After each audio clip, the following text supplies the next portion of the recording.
I've added a little couple of lines here or a couple of words to the presentation title.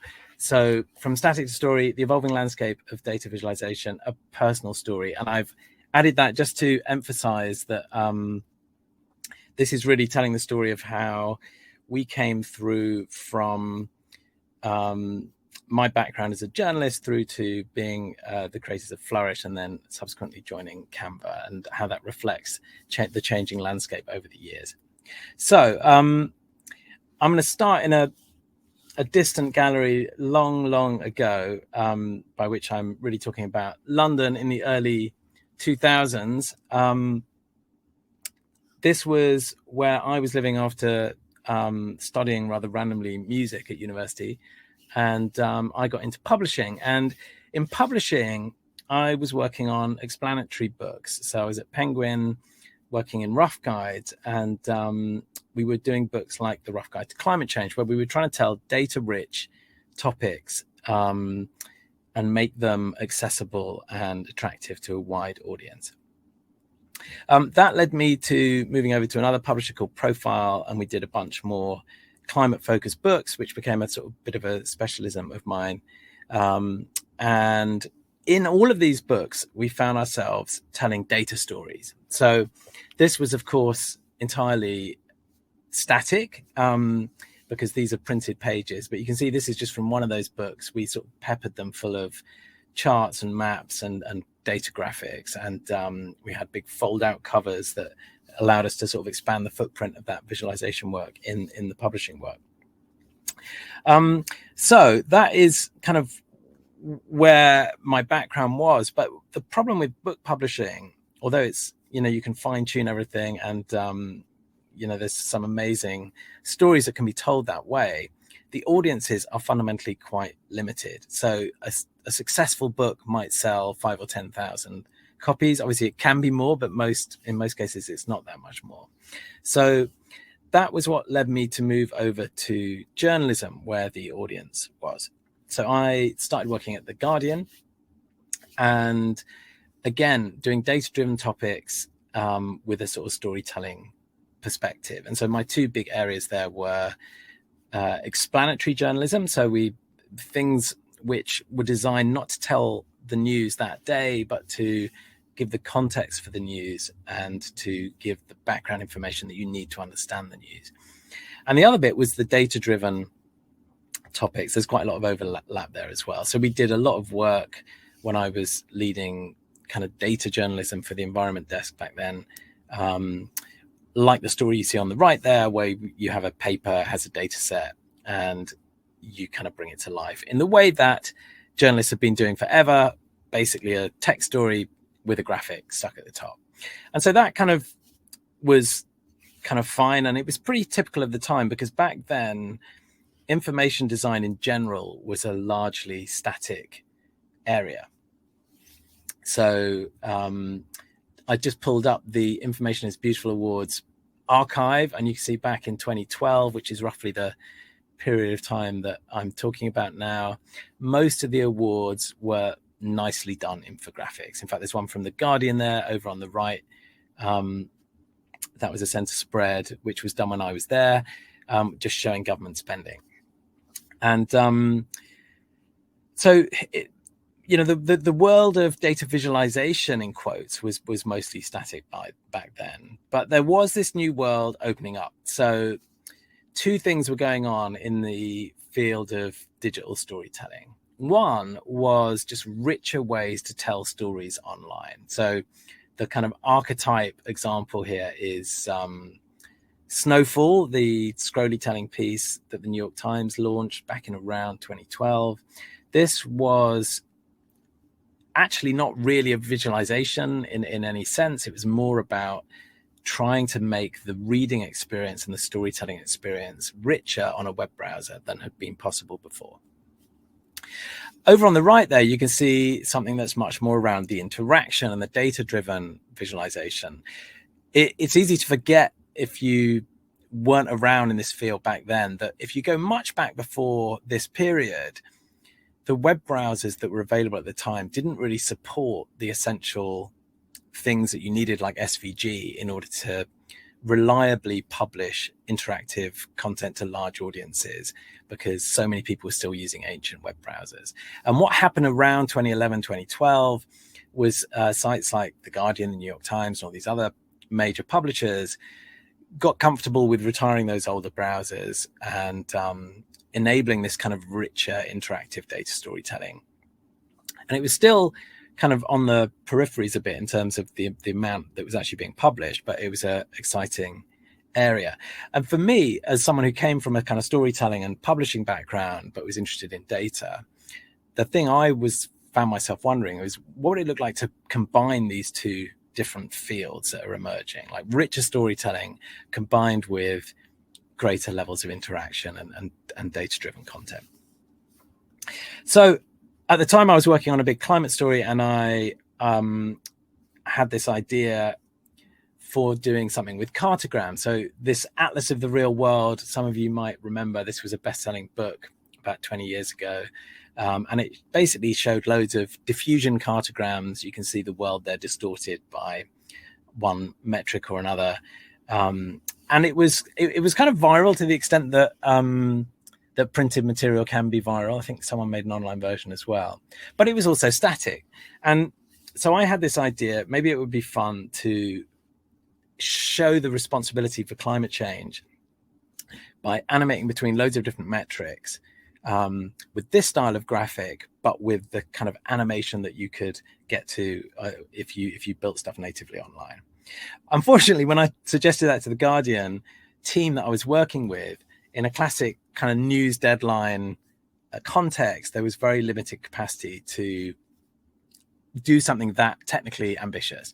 So what we ended up with, and you see this is end of 2011, this was a choropleth map where you could use this drop down here to move between a couple of different metrics.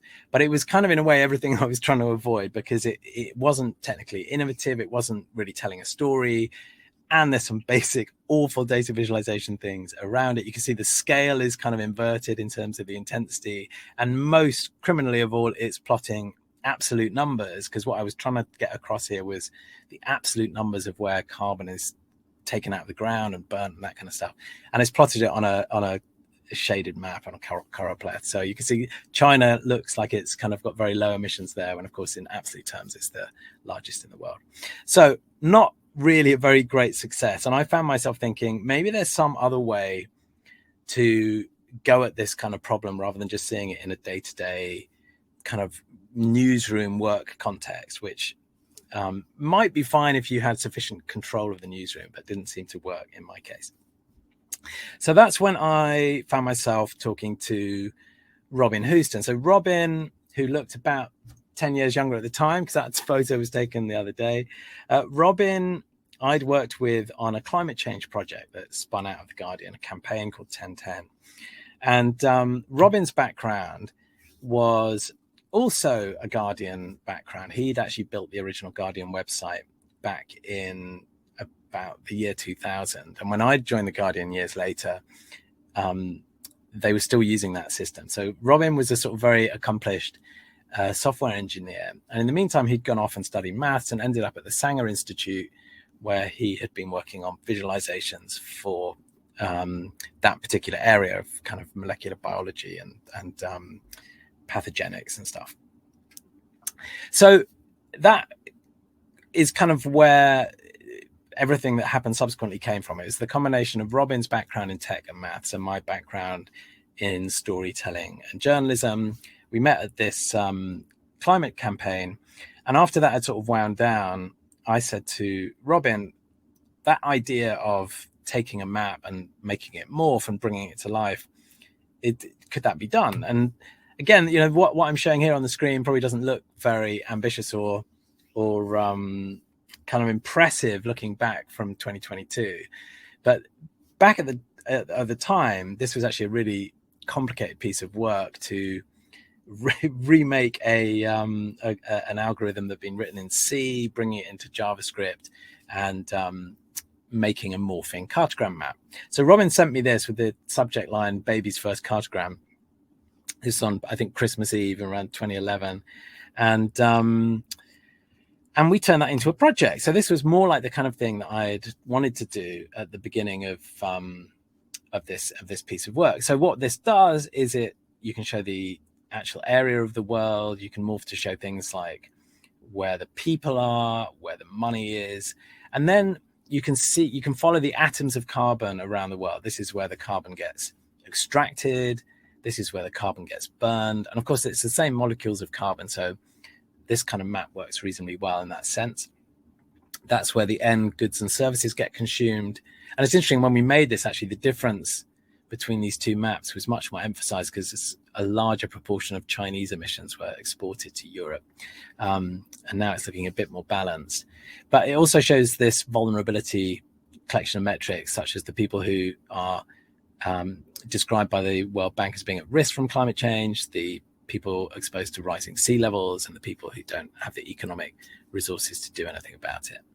Anyway, so we made this map, and it was kind of really exciting to be sort of experimenting with styles of visualization which hadn't really been done online before, or at least not presented to large audiences before.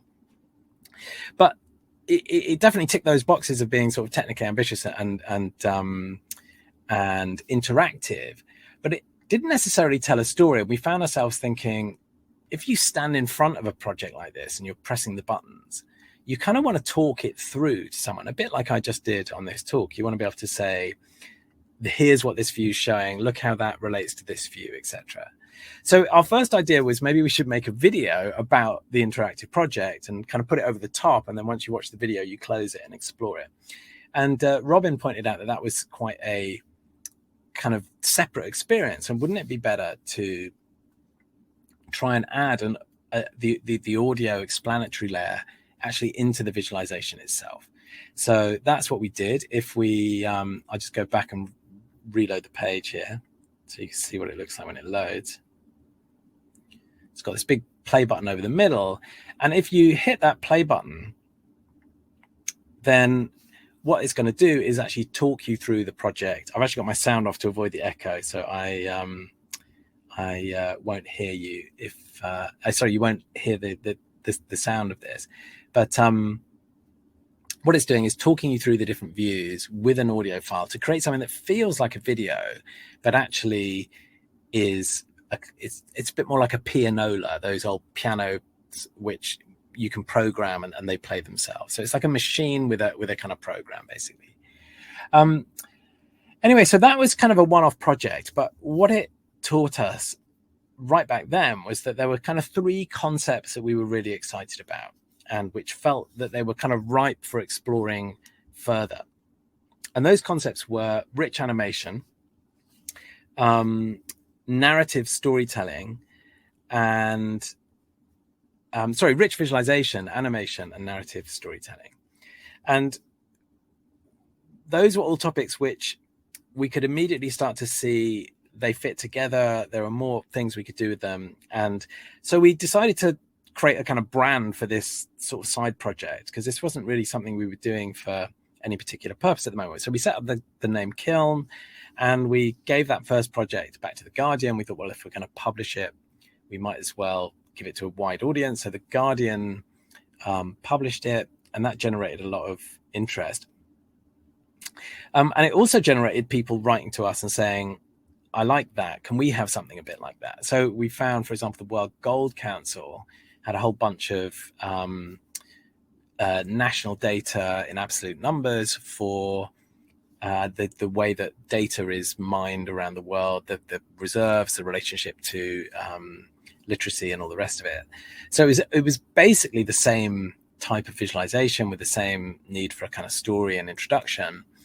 But of course, we hadn't built that first one to be templated. So one thing which these requests led us to think is there's something interesting here around taking richer visualizations and making them templated.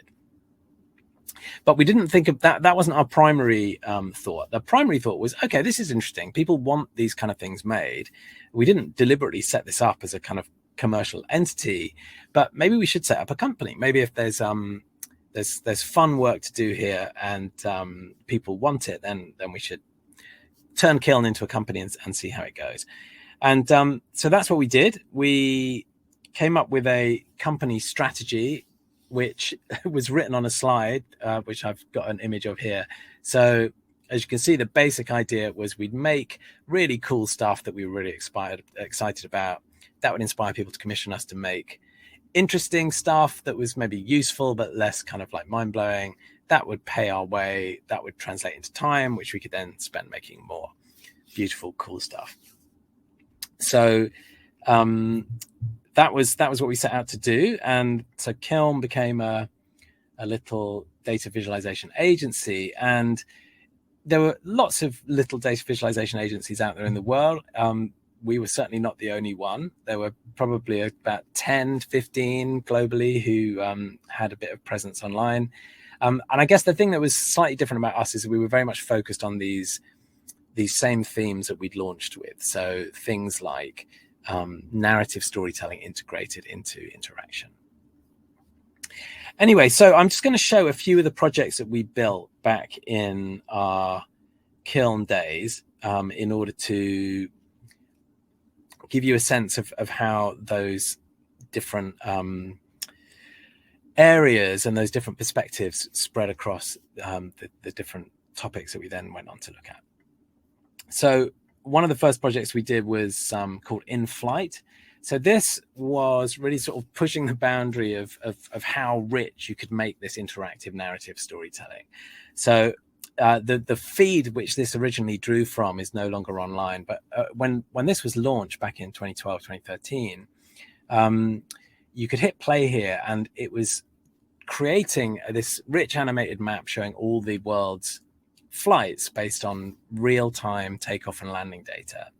But what you can't hear on the call, but you could go and check out online, is how this actually has a cinematic style voiceover. So you're being told this story by a narrator, even though the interaction is possible and the whole thing is dynamic and drawing from live data.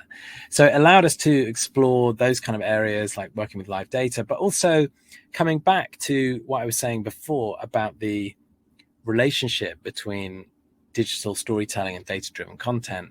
It allowed us to mix and match between those richer, more data-driven areas of the story, such as, you know, all the planes in the sky. So this was marking the 100th anniversary of commercial travel, to the more historic aspects. So looking at the history of aviation through photographs and through kind of narrative content. This was quite fun. This is a map showing all the passenger tickets sold on aviation throughout the first century. And we had this idea of trying to make this into what felt like a harp, where you could kind of strum it and it would, each different year would pull in an image. And so you'd be able to browse the history of aviation back through the decade. So anyway, that was fun. We also tried things which introduced another thing that you can do with interactive media that you can't do with conventional media, such as the ability to personalize the content and tell a different story for a different audience member. So this was another climate change piece. This was one where we were encouraging the user to enter their date of birth, and then we were telling the story of climate change through the period of their life and annotating the chart with information that was specific about them.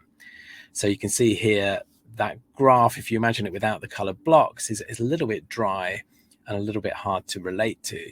But if you start introducing your own lifetime, your own remaining work years, your own lifespan, and then looking ahead to your children's lifespan, it becomes much more intuitive. So that was a kind of another example. Another thing we explored doing was bridging the gap a little bit between the data and the storytelling and people's ability to tell their own stories and project that data. So again, this is a trick that has been used quite a lot since, but at the time felt quite new. So this was, I'm getting a bit of a glitch on the screen here for some reason. I don't know if that's, here we go. So this was taking a data set of all the world's countries and their individual approach to protecting women's rights under lots of different subcategories. And the key thing there was that you could click on any of these categories for any of these countries, and you could share that individual chunk of information, such as what is the protection for harassment rights for women in different regions. And so I guess one of the things we were trying to explore there was, how do you take a data set, not a huge one, but maybe a medium-sized data set, boil it down to a kind of aggregated view that you can see at a glance and will make sense at a glance, but then allow the user to dig in, find the facts that they think are interesting, and then share those in a way that projects that story through the lens of that particular user.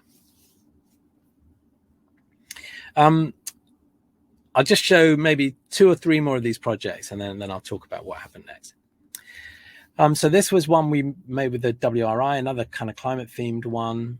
And what this was doing was trying to explore another style of storytelling, which is more like data illustration almost. So we felt like a lot of the data graphics that were being made were very much like classic charts, and that's fine.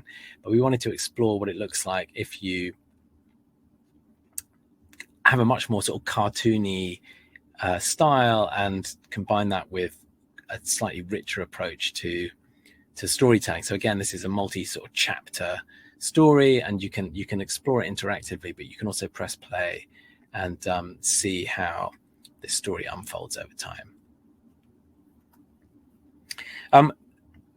The project that we did, which probably pushes the boundary the furthest in terms of trying to bridge this gap between digital storytelling and video and media and data-driven content, was this project for the Guardian. This was a project to mark the 100th anniversary of the First World War. We did it in multiple languages, and when you enter this piece of content, whatever you call it, this project, then what happens is you mostly have a video narrative experience. So again, this concept of narrative being really important when we talk about storytelling of any sort, but including data storytelling. And this is narrative video, although in multiple languages. And at the end of each video chapter, what happens is the video sequences into and transitions into an interactive block. And we tried to make this as seamless as possible by doing things like having careful transitions and fading between the different bits of the content, but also having an audio soundscape that runs behind the whole thing. So you can see here, you can now click through to see the different sides joining the war and see how the First World War unfolded and how the colonies were pulled in as the European nations started to fight each other. So again, this was a kind of an experiment really in seeing what can you do if you try to remove the silos between these different types of content and to bring data storytelling and narrative storytelling closer together. Just one last project to show, which is probably the project that you're most likely to have seen, because this went quite viral when it was released. Apologies for this weird glitching on the screen. Don't know why that's happening. It's fine on the other screen. Just give it a second to load. So this was a project that we did with the UCL Energy Institute, and we were given by them a data set of every commercial shipping movement in the whole world, and that was over the space of a whole year. So we had every single recorded position for every hour of every large commercial vessel, so things like dry bulk carriers and oil tankers and those kind of things. And this project, what it let you do is really dig into that data and cut it in different ways. And I guess the sort of technical innovation we were aiming for here was, how do you take a data set that big, because it was a gigabyte of data, and make it available in a web browser? Because if you load all that data in at once, then obviously it will just crash the web browser, and you will have nothing to show. So what we did, you can see down the bottom of the screen here, it's got this kind of automatic loader streaming system for data. So the data, we cut it into little slices, and each one we loaded while the previous one was playing. So the browser would be able to stitch those together in order to play through the entire data set. But in addition to that sort of explorability, we wanted to have the narrative. So we had this big play button. You can go and find this if you're interested in seeing it for yourself at shipmap.org. And what this project did is, again, gave you a sort of narrative introduction, helped you understand where the interesting stories were in the data, and then left you to go and explore it for yourself. So anyway, that was a collection of the types of projects we made. And I think the thing that we found interesting over the 4 or 5 years that we worked on these kind of one-off projects was that there was quite a lot in common between them, not only conceptually, but technically as well. So if you excuse me for a little bit of sort of coding terminology, we had a basic sort of coding pattern that we were using in these projects. So we had, obviously the data, which might be one or more data set as is used in each project. We had the concept of state, like for example, on a map, where are you currently zoomed in on the map? Or if in the case of a chart, which filters are currently showing, those kind of things. We had a function generally that would be called once at the beginning of the project. So the thing that initializes everything. So we got into the habit of calling that draw. And then we had the update function, the idea that when you go from the map being zoomed in here to the map being zoomed in here, then the update function would kind of animate you from one view to the other. So that might be changing the filter on a chart and seeing the bars update. It might be changing the area of focus on a map, or it could be anything else. And so that was kind of interesting because it started to feel like we were working in a pattern that could potentially be productized. And that productization is something that we'd always been interested in. As I mentioned before, the second you've made a project as a one-off and then someone said, can I have that with my data? You realize that actually that it's quite hard to template things retrospectively. So we started to think, what would it look like if we could template things deliberately and proactively? And so we started thinking, well, what if you had a tool where you had these concepts? Anyone could code a new project that had these concepts, but the data was something that the user could change. For example, the state was something that the user could change. And we came up with the concept that there would need to be 2 layers on it. There's the visualization, which would be something like a map. And then there's the story, and the story is one view of the map followed by another view of the map and the sequence of those together. And all those one-off projects that I just showed you, which were built very much as one-off projects, they all followed that pattern. So that seemed to be an interesting kind of thing to explore. So that led to our second sort of major realization, which was maybe we should make a product. This was something that we'd sort of half wondered about from the beginning, and we'd kind of not got around to it, partly because we were distracted by making one-off projects, but also because we always had this sense, oh, surely someone's going to release one soon that does this. But people kept not doing that. So we figured maybe we should take it on ourselves. So we came up with our brand, which was going to be Flourish, the brand there being very much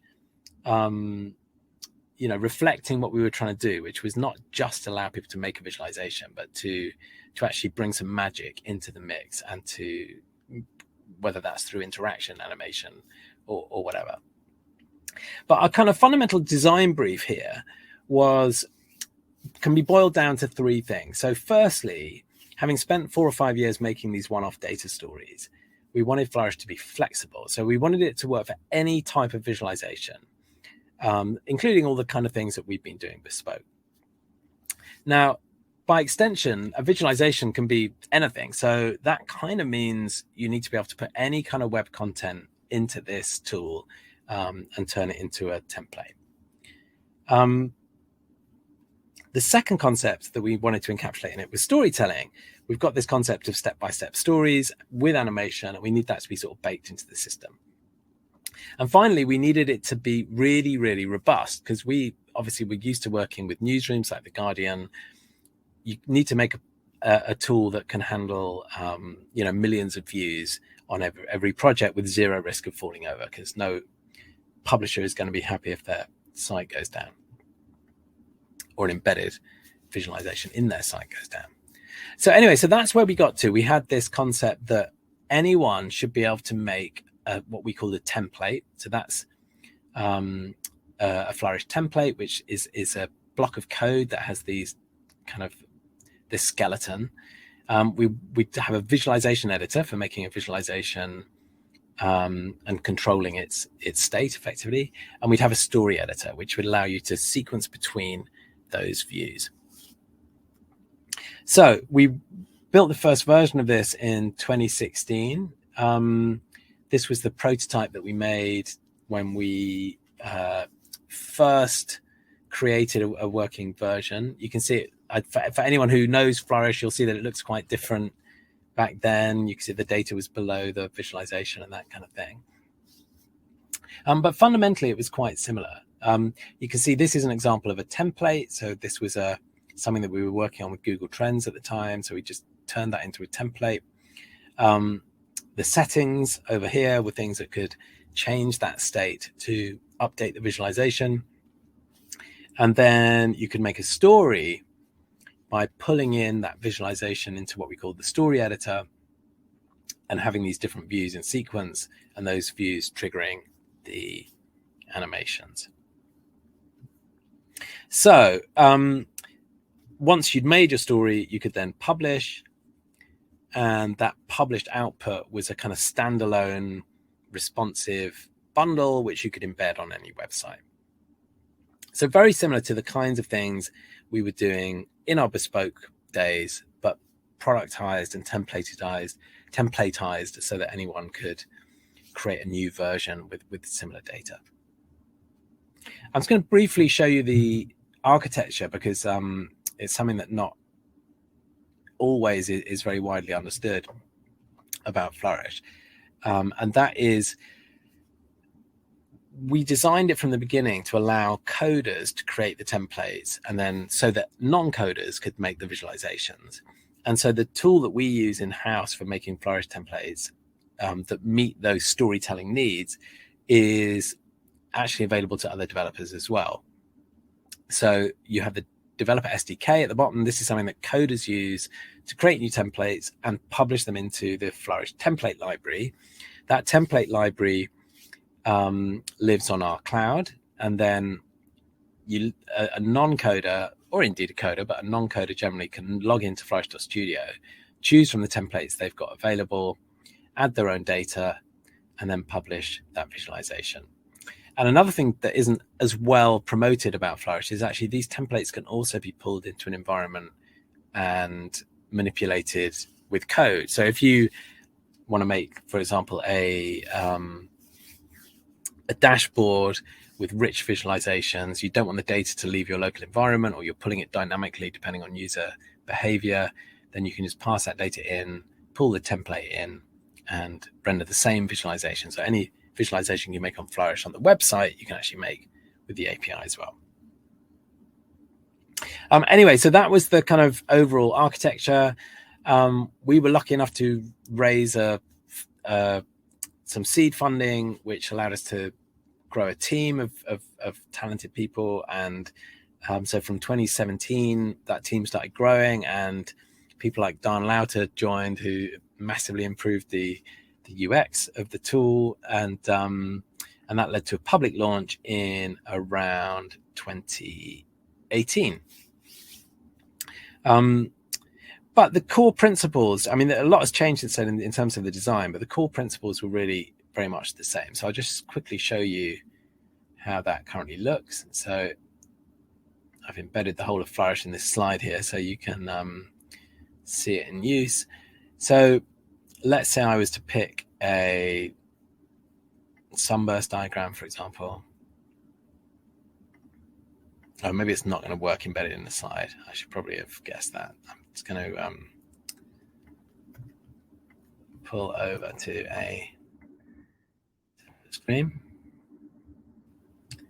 So I just want to draw the links between those early storytelling oriented projects that I was showing and how Flourish works, because I think that's what this talk is really about.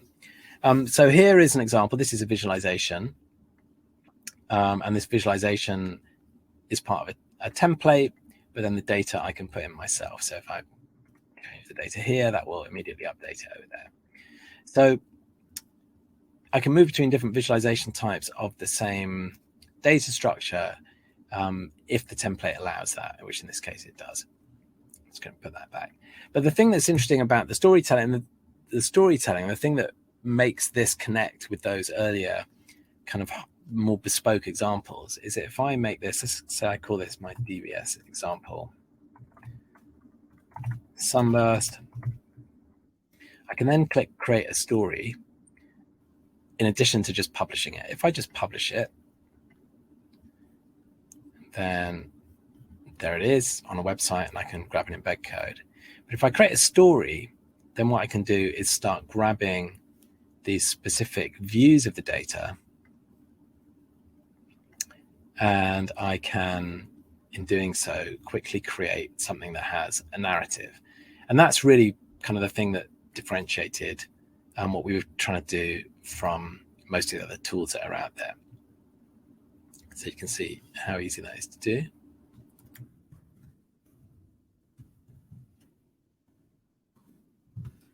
Name. And so that is largely that. I've got a few minutes left. So what I really want to come on to next is what happened after we launched. So I'll just pop this window away for a moment.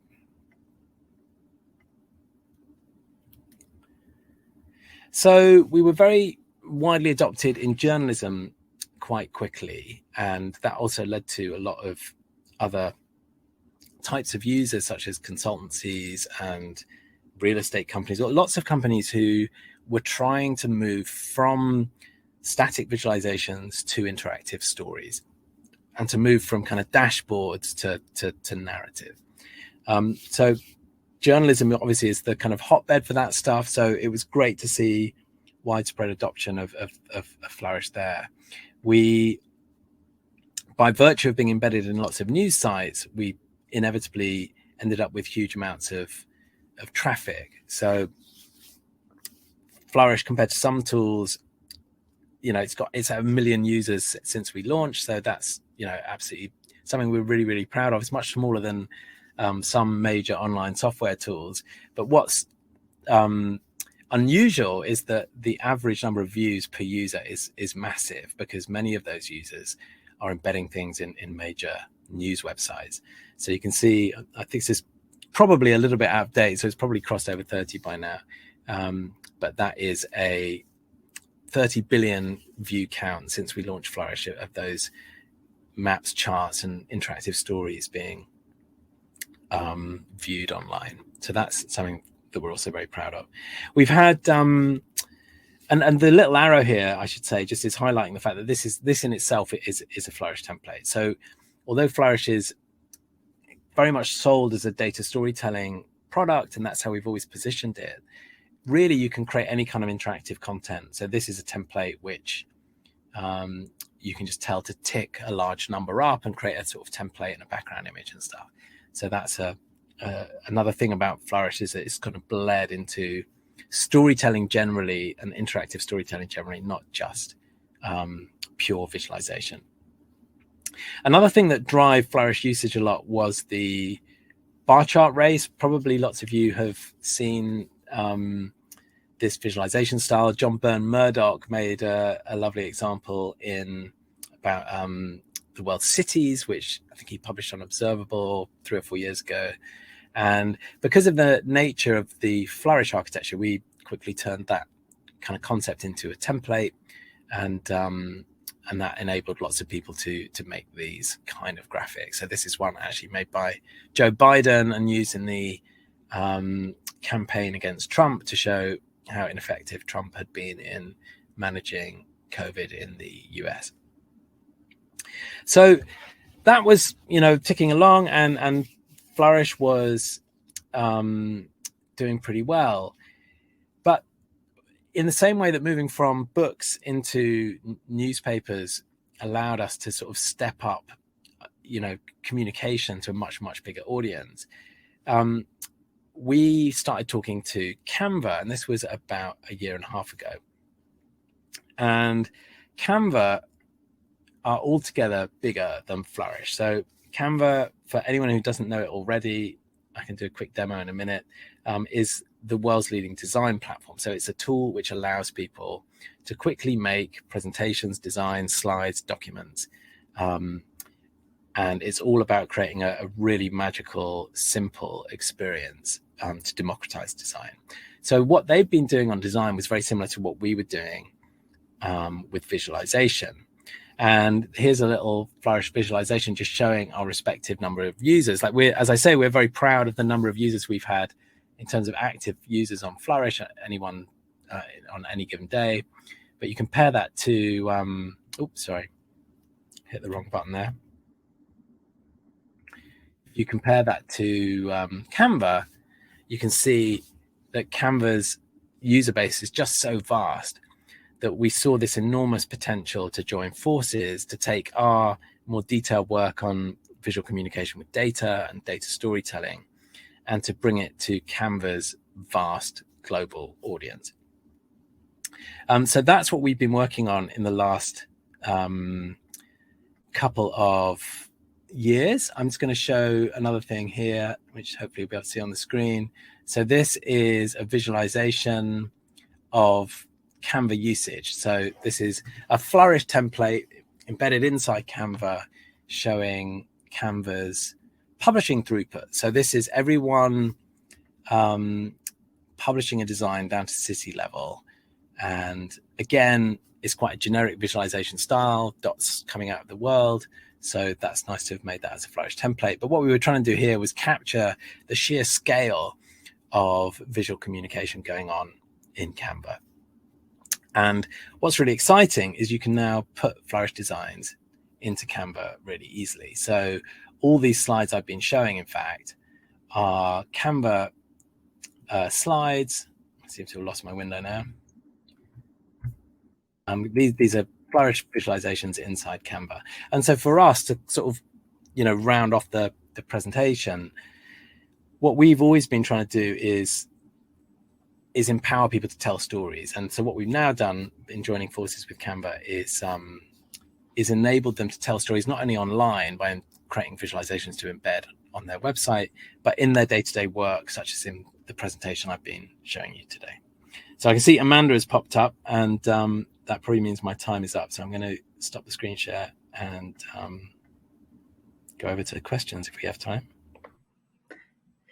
Yeah, well, thank you so much, everyone, for joining in and listening to the conversation. There was some great chat online, and hopefully I saw some phones going up to take pictures of your slides in the room, Duncan. So that's always a sign that slides are useful. I think your echo is coming from having the YouTube window open as well as the StreamYard link, which may be the reason why you're getting an echo on your side if you want to be able to hear folks. So that'd be a way to fix it.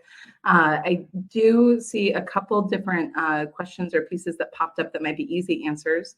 One is the data set for women's rights being maintained from your earlier slide, just because it's so powerful and relevant? Is that something that you could point folks to as we're going into adding things in, or is that something that's not being maintained currently? As we're going into adding things in, or is that something that's not being maintained? The women's rights data set, it was produced by one of the UN agencies. This was back in about 2012, 13.